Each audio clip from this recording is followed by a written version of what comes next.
First ಈ ಒಂದು ಇದರಲ್ಲಿ ಒಂದು ರಿಮೋಟ್ ನಿಮ್ಗೆ ಯಾವಾಗಲೂ ನಿಮ್ಗೆ ಇವಾಗ ಇದಿಲ್ಲ ಅಂತಂದರೆ ನಿಮ್ಮದು ಗಾಡಿ ಆನ್ ಆಗಲ್ಲ ಅಥವಾ ನಿಮ್ಗೆ ಇಲ್ಲಿ ವಾರ್ನಿಂಗ್ ಬರೋಕ್ಕೆ ಶುರು ಆಗುತ್ತೆ, ಗಾಡಿ ಸ್ವಲ್ಪ ಡಿಸ್ಟೆನ್ಸ್ ಹೋದ ತಕ್ಷಣ ಆಫ್ ಆಗುತ್ತೆ. ಸೊ ಹಾಗಾಗಿ ಯಾರೇ ತೊಗೊಂಡೋದ್ರೆ ಈ ಗಾಡಿ ರಿಮೋಟ್ ಒಂದು ಕೀ ಇರಬೇಕು.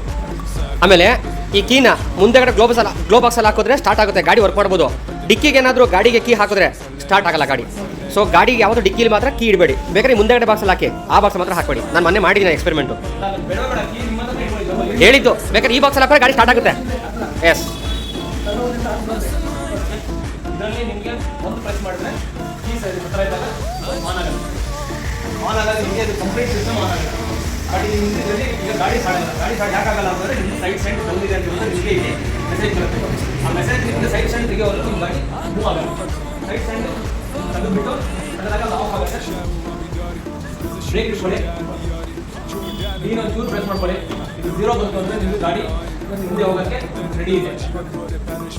ಸೈಡ್ ಸೈಡ್ ಹಾಕಿದ್ರಿ ಮತ್ತೆ ನಿಮ್ಮದು ಗಾಡಿ ಹಿಂದೆ ಹೋಗಲ್ಲ. ಸೈಡ್ ಸೈಡ್ ತೆಗಿಬೇಕು, ಬ್ರೇಕ್ ಇಟ್ಕೋಬೇಕು, ಈಗ ಲಾಂಗ್ ಪ್ರೆಸ್ ಮಾಡಬೇಕು, ಗಾಡಿ ಮೂವಿಂಗ್ ರೆಡಿ ಇರುತ್ತೆ ಅಂತ. ಓಕೆ, ಸೊ ಇವಾಗ ನಿಮ್ಮದು ಬ್ಯಾಟ್ರಿ ಚಾರ್ಜಿಂಗು 74% ಇದೆ. ಇಲ್ಲಿ ನಿಮಗೆ 97 ಕಿಲೋಮೀಟರ್ ತೋರಿಸುತ್ತೆ.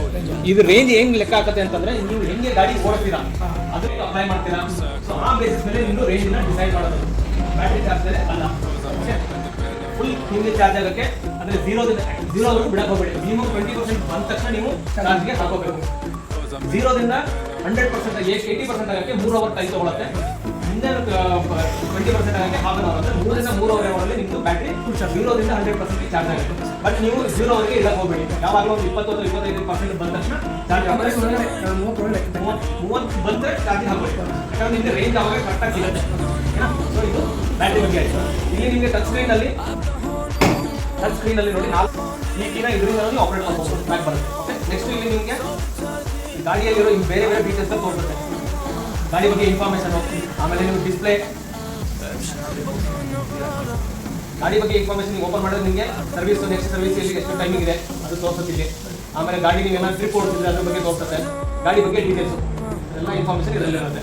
ಓಕೆ, ನೆಕ್ಸ್ಟ್ ಡಿಸ್ಪ್ಲೇ ನಿಮಗೆ ಮೀಟ್ರಲ್ಲಿ ಏನಾದರೂ ಚೇಂಜಸ್ ಮಾಡ್ಕೊಂಡಿದ್ರೆ ಬ್ರೈಟ್ನೆಸ್ಸು ಅವೆಲ್ಲ ಚೇಂಜಸ್ ಮಾಡ್ಕೊಂಡಿದ್ರೆ ಈಗ ಅವಾಗ ಒಂದು ರೌಂಡ್ ಸರ್ಕಲ್ ಬಂದಿತ್ತು, ಅದು ಪ್ಯಾಟರ್ನ್ ನಿಮಗೆ ಬೇರೆ ಏನಾದರೂ ಮಾಡ್ಕೋಬೇಕಿತ್ತು ಅಂತಂದರೆ ಇವೆಲ್ಲ ಚೆಕ್ ಪ್ಯಾಕ್ ಅಪ್ಡೇಟ್ ಆದಮೇಲೆ ಬರುತ್ತೆ. ಟಚ್ ಸ್ಕ್ರೀನ್ ಬೇಕು ಬೇಡ, ಯಾವ ಥರ ಬೇಕು, ಬರಲಿಂದ ಬೇಕಾದ್ರೆ ನೀವು ಮಾಡ್ಕೊಳ್ಳೋಕ್ಕೆ ಆಪ್ಷನ್ ಇದೆ. ಅದು ಬಿಟ್ಟು ನಿಮಗೆ ಸೆಟ್ಟಿಂಗ್ಸ್ ಇರುತ್ತೆ, ಟೈಮಿಂಗ್ಸು ಅವೆಲ್ಲ ನೀವು ಇಲ್ಲಿ ಸೆಟ್ ಮಾಡ್ಕೋಬೋದು. ಟೈಮು ಅವೆಲ್ಲ ಮೊಬೈಲ್ ಥರ ಇರುತ್ತೆ, ಅವೆಲ್ಲ ನಿಮಗೆ ಆಮೇಲೆ ನಾವು ಮಾಡ್ಕೊಡ್ತೀವಿ. ಡಾಕ್ಯುಮೆಂಟ್ಸು, ನಿಮ್ಮ ವೆಹಿಕಲ್ ರಿಲೇಟೆಡ್ ಡಾಕ್ಯುಮೆಂಟ್ಸು ನಿಮ್ಗೆ ಇದರಲ್ಲಿ ಡಿಸ್ಪ್ಲೇ ಬರುತ್ತೆ. ನಿಮ್ಮ ಮೊಬೈಲಿಗೆ ಅದನ್ನು ಅಪ್ಲೋಡ್ ಮಾಡಿದ ತಕ್ಷಣ ನಿಮಗೆ ಕಾಣಿಸುತ್ತೆ. ಡ್ರೈವಿಂಗ್ ಲೈಸೆನ್ಸು, ರಿಜಿಸ್ಟ್ರೇಷನು, ಇನ್ಶೂರೆನ್ಸ್ ಇವೆಲ್ಲ ನಿಮಗೆ ಇದರಲ್ಲಿ ಕಾಣಿಸುತ್ತೆ. ಎಷ್ಟು ಹೇಳಿದೆ ವೆಹಿಕಲ್ ಬಗ್ಗೆ ಸರಿನಾ? ಇಷ್ಟು ಇದರಲ್ಲಿ ಇಲ್ಲಿ ನಿಮಗೆ ಅದೇ ಇದು ಇಂಡಿಕೇಟರ್ ಇದನ್ನೇ ಪ್ರೆಸ್ ಮಾಡಿದ್ರೆ ಆಫ್ ಆಗುತ್ತೆ. ಇದು ಲೈಟ್ ಇದ್ದಿಲ್ಲಿ, ಆಮೇಲೆ ಇದು ಹಾರ್ನ್, ಇದು ಮೀಟರಲ್ಲಿ ನಿಮಗೆ ಲೈಟ್ ಇದು ಚೇಂಜ್ ಆಗುತ್ತೆ. ಈ ಕಡೆ ಇದರಲ್ಲಿ ರೈಟು, ಆಮೇಲೆ ಇಲ್ಲಿ ನಾನು ಏನು ತೋರಿಸಿದಲ್ಲ 4 ನೀವು ಇಲ್ಲಿ ಸೆಲೆಕ್ಟ್ ಮಾಡ್ಬೋದು. ಇಲ್ಲಿ ನೀವು ಸೆಲೆಕ್ಟ್ ಮಾಡ್ಬೋದು. ನೆಕ್ಸ್ಟ್ ಇದು ನಿಮಗೆ ಡ್ರೈವ್, ಗಾಡಿ ಸ್ಟಾರ್ಟ್ ಮಾಡಿ ಪ್ರೆಸ್ ಮಾಡಿದ್ರೆ ಡ್ರೈವ್ ಸ್ಟಾರ್ಟ್ ಆಗುತ್ತೆ. ಇದೇ ನಿಮ್ಮದು ಟೆಕ್ ಪ್ಯಾಕಲ್ಲಿ ಅಪ್ಡೇಟ್ ಮಾಡಿದ್ಮೇಲೆ ಇದನ್ನೇ ನೀವು ಪ್ರೆಸ್ ಮಾಡಿದ್ರೆ ಸ್ಪೋರ್ಟ್ಸ್ ಮೋಡಿಗೆ ಹೋಗುತ್ತೆ, ಎಕೋ ಮೋಡಿಗೆ ಇದು ಬರುತ್ತೆ. ಇದು ಬಂದು ನಿಮ್ಮದು ಡಿಕ್ಕಿ ಓಪನ್ ಮಾಡಿದ್ರೆ ಸ್ಮಾಲ್ ಪ್ರೆಸ್ ಮಾಡಿದ್ರೆ ಮುಂದೆ ಡಿಕ್ಕಿ ಓಪನ್ ಆಗುತ್ತೆ. ಚಾರ್ಜಿಂಗ್ ಕೇಬಲ್ ಇದರಲ್ಲಿದೆ, ನೀವು ಇಲ್ಲಿ ಚಾರ್ಜಿಂಗ್ ಕೇಬಲ್ ಇಟ್ಕೊಳ್ಳೋಕೆ ಆಪ್ಷನ್ ಇದೆ ಅಲ್ಲಿ. ಇಲ್ಲ ತೋರಿಸಿಲ್ಲ ನಿಮಗೆ. ಸೊ ಇದು ವಾಪಸ್ ಹಾಕಬೇಕಾದ್ರೆ ಇಷ್ಟೇ ಲಾಕ್ ಮಾಡಿ ಲಾಂಗ್ ಪ್ರೆಸ್ ಮಾಡಿದ್ರೆ ಸೊಕ್ಕಿ ಕುಡಿಯೋದು ಹ್ಯಾಂಡ್ ಲಾಕ್ ಆಗುತ್ತೆ. ಓಕೆ, ಈಗ ಓಪನ್ ಮಾಡಬೇಕಂದ್ರೆ ಒಂದ್ಸಲ ಟಚ್ ಮಾಡಿ ಸಾಕು, ಸಿಂಗಲ್ ಪ್ರೆಸ್ ಮಾಡಿಬಿಡಿ ಆನ್ ಆಗುತ್ತೆ. ಓಕೆ, ಈಗ ನಿಮ್ಮ ಗಾಡಿ ಓಡಿಸ್ತಾ ಇದ್ರೆ ಹ್ಯಾಂಡ್ ಲಾಕ್ ಮಾಡೋದು ಬೇಡ, ಆಫ್ ಮಾಡಬೇಕು. 2 ಸತಿ ಪ್ರೆಸ್ ಮಾಡಿ ಗಾಡಿ ಆಫ್ ಆಗುತ್ತೆ. ಹಾಗೆ ಈಗ ಹ್ಯಾಂಡ್ ಲಾಕ್ ಮಾಡಬೇಕು ಈಗಲೇ ಅಂತಂದರೆ ಹಾಗೆ ಪ್ರೆಸ್ ಮಾಡಿ ಇಟ್ಕೊಂಡ್ರೆ ಸಾಕಾದ್ರೆ ಇಟ್ಕೊಂಡ್ರೆ ಒಂದು 3 ಸೆಕೆಂಡ್ ಅಷ್ಟೇ. 2 ಸೆಕೆಂಡ್ ಇಟ್ಕೊಂಡ್ರೆ ಗಾಡಿ ಆಫ್ ಆಗುತ್ತೆ. 2 ಸತಿ ಪ್ರೆಸ್ ಮಾಡಿದ್ರೆ ಗಾಡಿ ಆಫ್ ಆಗುತ್ತೆ, 1 ಸತಿ ಪ್ರೆಸ್ ಮಾಡಿದ್ರೆ ಗಾಡಿ ಆನ್ ಆಗುತ್ತೆ. ನೋಡಿ ಇಷ್ಟು ಡಿಸ್ಟೆನ್ಸಲ್ಲಿ ಇದ್ರೂ ಅದು ನಿಮ್ಮದು ಸೀಟ್ ಓಪನ್ ಆಗಿಲ್ಲ, ಸೊ ಹತ್ರನೇ ಇರಬೇಕು. ಓಕೆ, ಅದು ನಿಮ್ಮ ಗಾಡಿ ಆನಲ್ಲೇ ಇರಬೇಕು ಆಫಲ್ಲೇ ಇರಬೇಕು ಅಂತಿಲ್ಲ. ನಿಮ್ಮ ಕೀ ಹತ್ರ ಇದ್ದರೆ ನಿಮ್ಮದು ಬ್ಯಾಕ್ ಸೀಟ್ ಓಪನ್ ಆಗುತ್ತೆ. ಗಾಡಿ ಆಫ್ ಇದೆ, ಹ್ಯಾಂಡ್ ಲಾಕ್ ಇದೆ, ಅದು ನಿಮ್ಮದು ಸೀಟ್ ಓಪನ್ ಆಗುತ್ತೆ. ನಿಮಗೆ ಇಲ್ಲಿ ಸೀಟ್ ಓಪನ್ ಬೀಪ್ ಸೌಂಡ್ ಬಂದರೆ ನಿಮಗೆ ಇಲ್ಲಿ ತೋರಿಸುತ್ತೆ ಅದು ಸೀಟ್ ಓಪನ್ ಇದೆ ಅಂತ ಹೇಳ್ಬಿಟ್ಟು.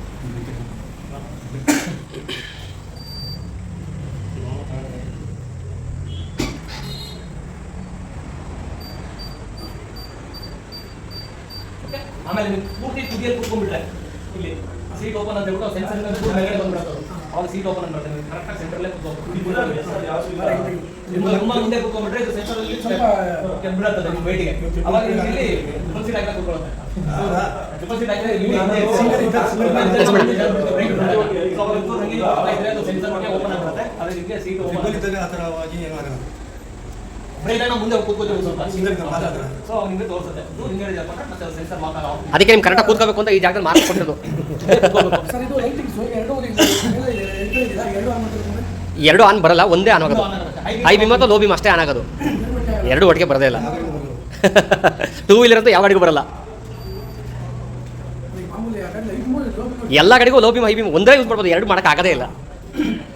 ಓಕೆ ಸರ್, ಏನಾದರೂ ಡೌಟ್ ಕ್ವಶನ್ ಸರ್? ಇನ್ನೊಂದು 1 or 2 days ಆಗುತ್ತೆ.